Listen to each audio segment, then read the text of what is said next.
मैंने इस क्वेश्चन को दोबारा रिकॉर्ड करने का सोचा है। इस क्वेश्चन में क्या है, इस क्वेश्चन को हम एक बार थोड़ा ढंग से देख लेते हैं। इस क्वेश्चन में क्या है, इस क्वेश्चन में हम गिवन है कि हमारे पास 3 डिपार्टमेंट्स हैं। ओके, 3 सेगमेंट्स हैं हमारे पास, एक कंज्यूमर होलसेल, स्पेशलिटी सर्विस और ये।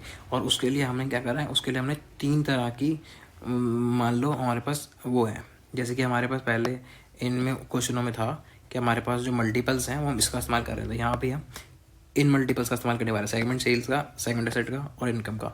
हमारे पास 3 सेगमेंट्स हैं, उसमें से हम इन 3 का इस्तेमाल करने वाले हैं मल्टीपल्स का, और हमें उन तीनों मल्टीपल्स के लिए नीचे वैल्यूज़ गिवन है। ठीक है, तो अब क्या होगा, मान लो अब हम क्या कर रहे हैं, इस पूरे जो भी तीनों सेगमेंट से एज पर सेगमेंट सेल कितना बनता है हमारा, अगर हम सेगमेंट सेल का इंडिकेटर इस्तेमाल करें तो हमारा कितना बनता है वो लेंगे। ठीक है, वो इसकी मदद से आएगा। ठीक है, आ गया।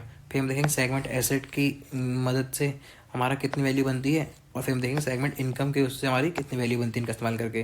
ठीक है, अब 3 हमारे पास वैल्यू आ जाएंगे, तीनों का हम वो ले लेंगे, तीनों का हम एवरेज ले लेंगे, और एवरेज